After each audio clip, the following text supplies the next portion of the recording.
Hello, everyone.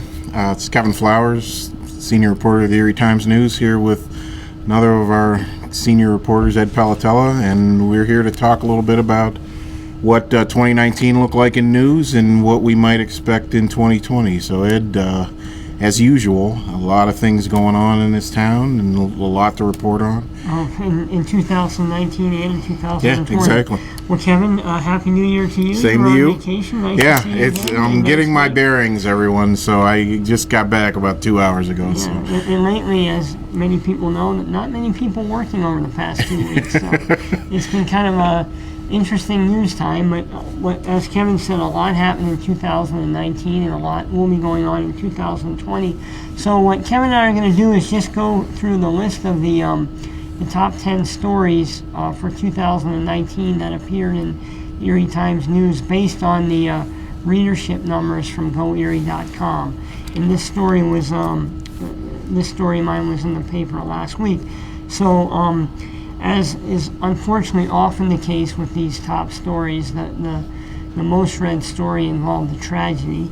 And in 2019 it was the fatal fire that claimed the lives of 5 children at the Harris daycare on the west side. So that by far, Kevin, was Absolutely. That story dominated the news, and not only of course because of the deaths, but also the aftermath. If you want to talk a little bit about that. Yeah, the aftermath is, as you see in a lot of stories like this, you see action, whether it be rules changes or legislative and things like that, and the city did put in some new rules in terms of inspections for daycares, annual inspections, mostly because, and I had a lot of conversations, and so did Tim Hahn, our police reporter, with Guy Santone, the fire chief. The city didn't really have a mechanism at the time of that fire to know where all the daycare facilities within city limits were located. And even though they have state certifications and things like that they have to take care of, the city didn't have its own database, basically, of where all these daycares were. So in creating those new rules, which got approved by city council late in the year, they were able to mandate these new inspections that would include inspections for working smoke detectors. And so now the city knows where all of the daycare facilities within the city limits are. And then the state also got involved in terms of closing loopholes on their end. And that was another really big. It was clarifying the law and the regulations in terms of who was responsible for inspecting for smoke detectors and when those inspections would take place. Correct. It's sad that a lot of times, and we've both over 3 decades reported a lot of stories about tragedies, but unfortunately, sometimes changes come out of those stories, and it's sad though that it takes that sometimes, but that is a positive. We got a question. Sure. Actually, that came to our inbox.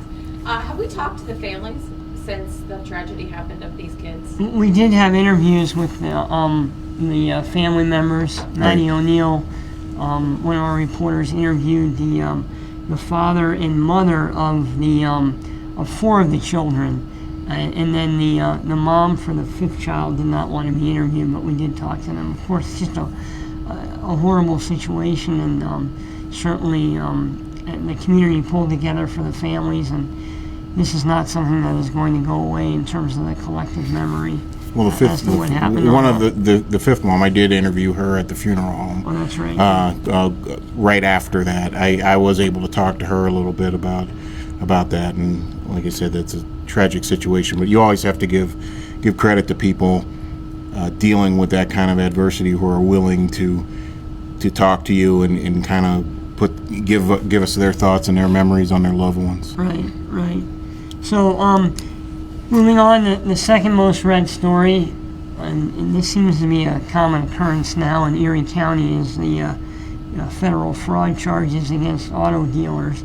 Unfortunately, but the Lakeside Auto case was the second most read story of the year. That involves the former car dealer Andy Gabler, who's accused in federal court of various practices that involve fraud, including not reporting sales of cars to the bank and not remitting money to the bank from those from those cars. So that was a big story, and that will be unfolding in federal court in the coming years. So. Yeah, I think, and you know this too from covering a lot of federal court issues, and that these white collar cases, they take a while to develop. If you can talk a little bit about why, we've written about a number of these cases before, and sometimes there's so much evidence, there's so much financial evidence, documentation, especially if you're dealing with an auto dealer or something like that, and the government's alleging that it went back years. The evidence is going to be voluminous in a case like that. So that I think that gets lost with people sometimes. And that's certainly the case in the prosecution of Lakeside Auto. There's Absolutely. just reams and reams of information that the government has provided to the defense, and that the defense is going through now. So we'll see what happens, but certainly that was a major case, and will continue to be so in 2020. The third top story was Wabtec's purchase of the GE transportation plant in February, and then the strike or the work stoppage or walkout, whatever the term is for it, occurred for 9 days shortly after that, and then it was settled with a new contract. But certainly that story really captivated the community. Well, it's one of those stories that touches on a lot of people, whether they have friends, family that worked or have worked at that plant, suppliers, the whole chain of people that are connected to a plant like that. And when you see a job action, a work action, a work stoppage that's that high profile, it's going to draw the interest of the whole community. And then it ended up in court as well. The strikers were brought in. The Wabtec sued the strikers over some practices on the picket lines, and then that was ironed out in court. But it was kind of ugly there for a while on the picket lines. I don't think anyone would dispute that. No, not at all. But the community was glad that was resolved in a fashion that allowed both sides to move forward, and hopefully allow Wabtec to establish. Well, and hopefully now with a contract in place, they get a little bit of labor peace there. Right. The fourth most read story was a hit and run involving the victim was Nyan Warren, 6-year-old boy who was hit by a van while crossing the street on Buffalo Road over by the Metroplex, and that happened on April 3rd. And another tragedy, and in this case, the police charged someone, but only after really putting together a trail of video evidence to track the van. Another case too, another case that shows you how prevalent video is in our society, and not just the cameras that we're all carrying around every day in terms of smartphones, but just surveillance video and security video that's on so many houses, so many web-based systems now, which people can use for their own personal security. That stuff kind of envelops our whole community and can help police solve crimes, and we see that over and over again in homicides, cases like this.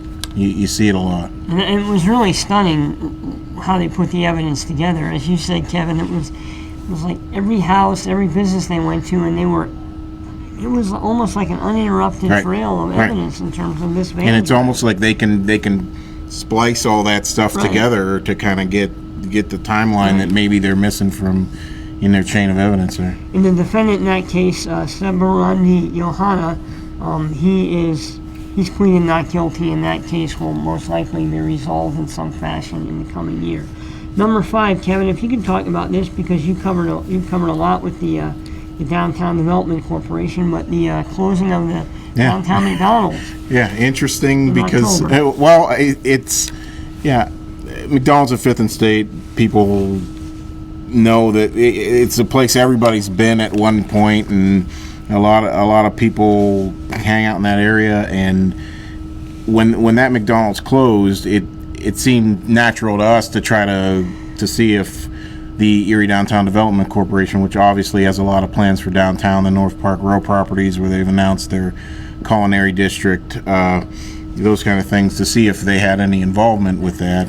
I was able to do a story that day. David Bruce did a lot of good breaking news reporting on that day. But Mayor Schember was able to confirm with me that that was a link to the EDDC's plans, and the EDDC later confirmed that themselves, that they had purchased that property and they plan to make that part of their kind of new campus down there in terms of a new building with new amenities. So downtown's changing, and that's one of the things that is going to be a continuing story for not only 2020 but years to come. And this was a pretty high profile example of how quickly downtown is changing. Right. Yeah, that was quite an event when it was purchased, and then when it was torn down. I mean, you don't see that very often. No, where and it happened fast. Right. It happened real fast.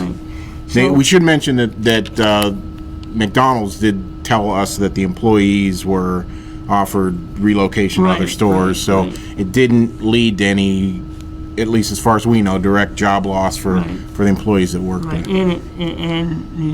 And certainly the negotiations between the EDDC and the McDonald's were amicable based on what we reported. Right. That it wasn't like EDDC said they were interested in it, but they weren't pressing it, and then the McDonald's management or the owner of that franchise certainly said, hey, we're ready to go, here's our offer, and it went from there. But certainly no eminent domain involved. Nope, no eminent domain, nothing like that. But again, and I'm sure we're going to see other property transactions like that, which is why we kind of keep a close eye on that stuff here, because we know there are a lot of different chess pieces in play downtown right now. So the sixth most read story brings us back to federal court in another fraud case. Maddie O'Neill, our court reporter, broke this story about defendant Venus Lobato, who is accused of stealing nearly $8,000 from the Boots on the Ground nonprofit organization for veterans, which she founded.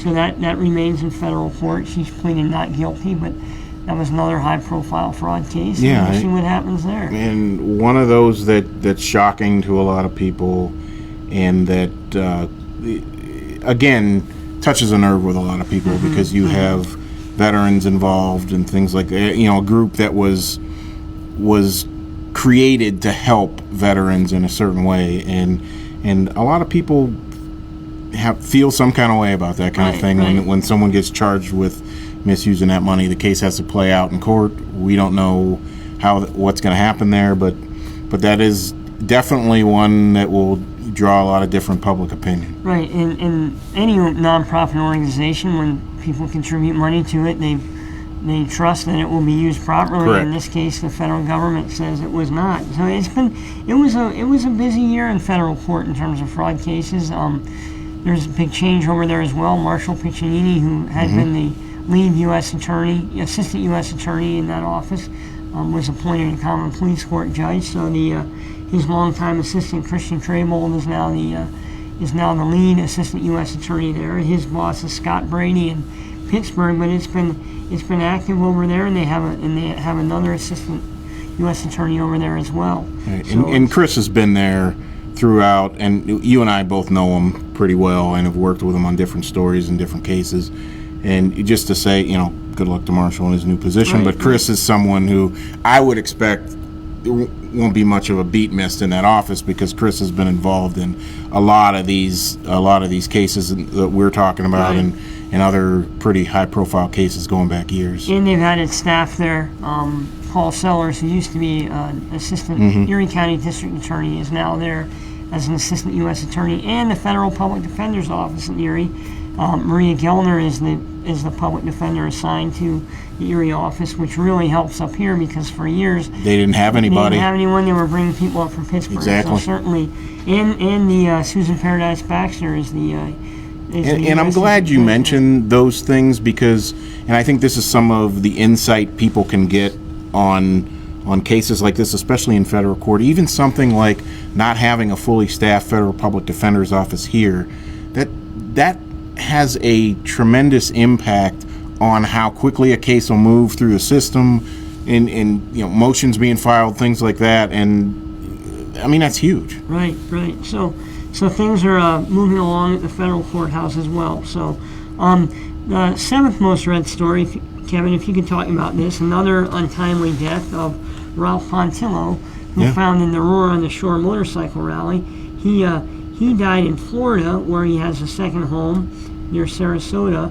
He died of an insect bite.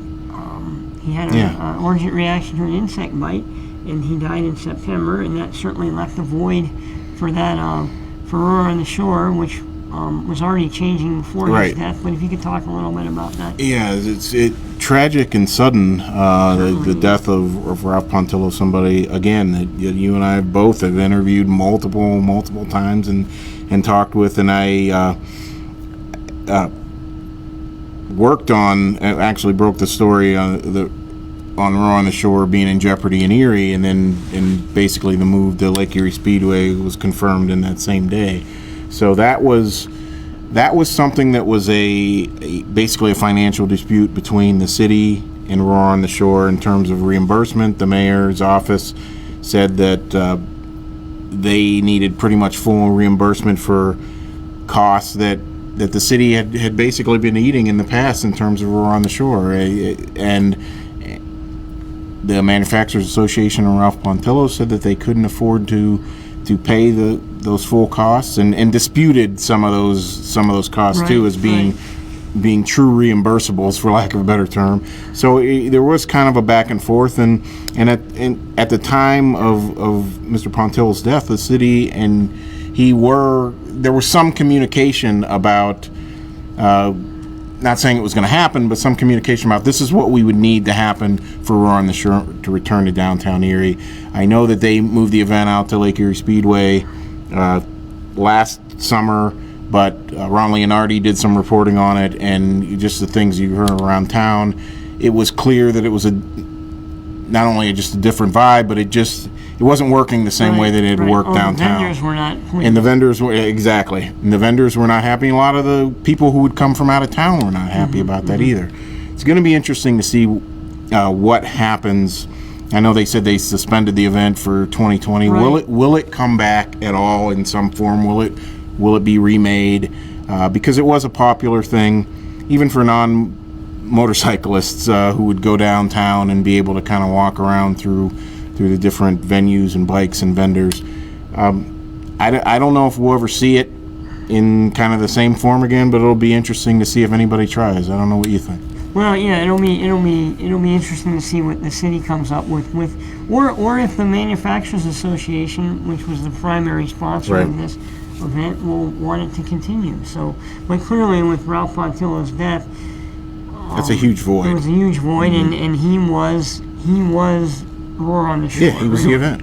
So, but another very sudden death, and certainly very sad, and really unusual in terms of the cause of death. It was just something something you would never expect. Right, would never expect. So, in terms of, he was a healthy individual, and then something like that happened.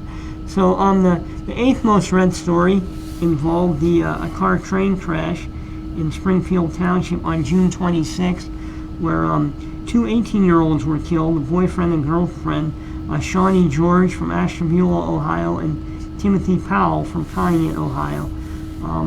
So another tragic event, and it was not unusual, unfortunately, in Erie County in 2019, because a total of 5 people, including 3 in the city of Erie, were killed in train accidents in 2019. This accident in Springfield Township, the couple was in a car that went over the crossing.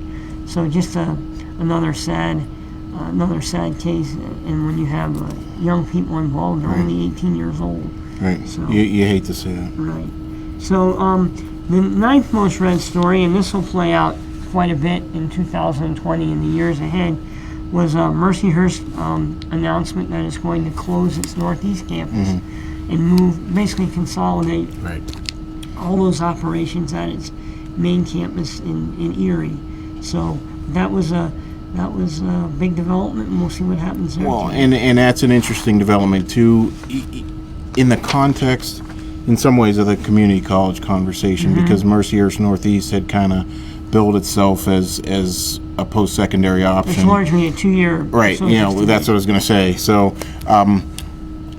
different price point than community colleges typically, but it had offered a lot of those kind of same things. It also offered kind of that that 2-year option in terms of sports that you didn't really see, because we don't really have a junior college or a community college around here like that. So it'll be interesting to see what happens with some of those programs as well. So. And for Northeast, that was a big economic blow. Absolutely.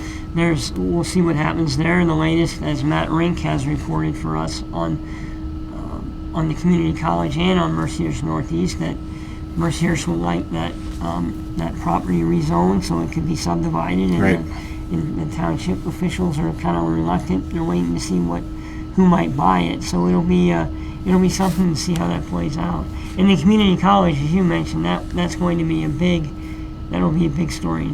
Huge. If you want to talk about huge. that now. I mean, there's still back and forth. Matt Rinks, as you mentioned, has done a lot of good reporting on this.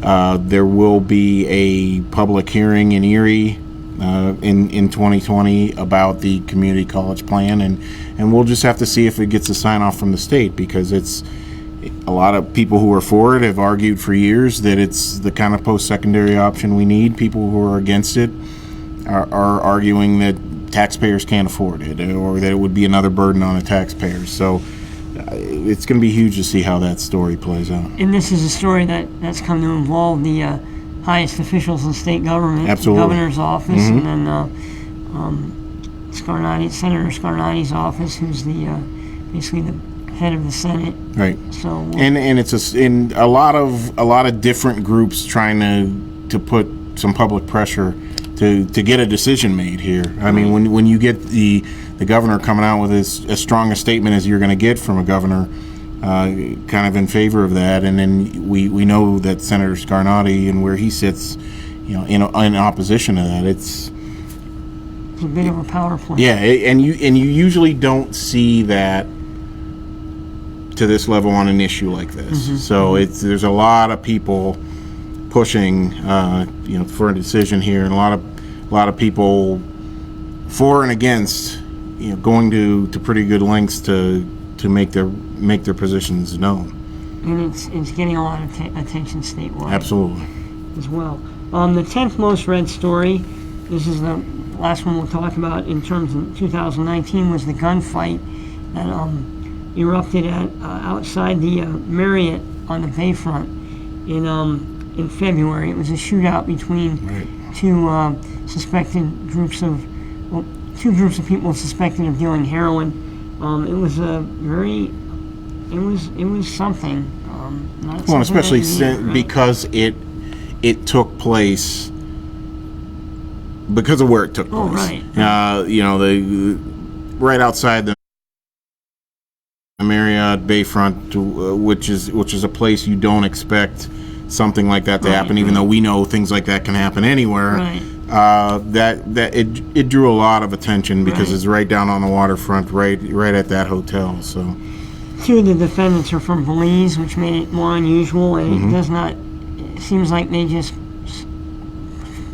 chose that spot at random not like it was an Erie-based deal. It was two outside groups meeting there. Well, if you think about it, it's right off the Bayfront Parkway. Right. It's a convenient place, and to meet up right by the water, and that probably had a lot to do with why it ended up happening there. Right, and as best police know, it seems like it was a rip-off deal that they were delivering the heroin, and then the buyer. Because it sounds like they barely got together before bullets started flying there. So it seemed pretty clear that there was a robbery motive in there someplace. But that case will be there's already been one guilty plea in that case, and so that will be resolved in 2020. So as we move into the year, Kevin, what are some of the things that are that you think will be big stories? We have the EDVC downtown. We have the community college. Yep. I think the city and the school district finances both are still going to be huge stories in terms of what happens there. Obviously, the city, is working with this consultant with this early intervention program that's going to be coming out with some specific recommendations of what they think they should do to stabilize finances. I've written a lot about this, talked to the consultants about this reported kind of at length about their draft plan, which I don't think the final recommendations are going to be that much different than what was in the draft plan, but it's going to be basically, get your spending under control, pensions, and debt. And those are the three things that are driving the city's finances right now, and those are the three things they really have to try to get under control. If you want to talk about the school district and where that might go. Erie School District, more as they get deeper into their financial recovery, which has gone quite well. They have their outsourcing of janitorial services they're dealing with, so I don't think, we'll see what happens, but it'd probably be a little calmer there than at City Hall. But then in the other school districts, you have Fairview talking about building a new high school or renovating their high school. You have the ongoing controversy in Wattsburg over the turf. You have the big lab tech assessment case that involves the Iroquois School District. So a lot going on with the schools. And then, of course, one of the bigger stories towards the end of this year was the Erie Coke plant closing. Right. And Matty O'Neill's been covering that, and that'll be interesting to see how that unfolds in terms of the cleanup. Exactly. So. And not to forget that we have a presidential election coming up in 2020. And we have statewide offices as well. Exactly. We have the state senator and representatives, and they don't be playing. And Erie has already been kind of named in national publications as a swing county. We're getting to the point now where we have swing counties in national elections, not just swing states. So we expect a lot of pretty in-depth reporting from us in terms of getting out in different areas of the county and talking to voters and kind of taking that temperature and seeing where they're at. So we would expect another influx of the national press. I'm sure we'll get some, and I would expect we'll get a lot of candidate visits too. I think we'll get a lot, especially from the Democratic side. I think there'll be a lot of candidate visits because there were very few. There were none really in the last presidential election. No. Which was probably a reason that the county went the way it did, but we'll see what happens. So thank you everyone for reading in 2019. Certainly the readers were the ones who chose those stories by their interest in them, and as always, Kevin and I and our staff, Sarah Grabsky, we all appreciate your your patronage and your interest and your story tips. So absolutely, thank you again, and we look forward to meeting you and talking to you and having you read us in 2020. Yeah. Happy New Year to everyone, and we'll keep doing our thing and keep letting you know what's going on and keep reading. We appreciate it.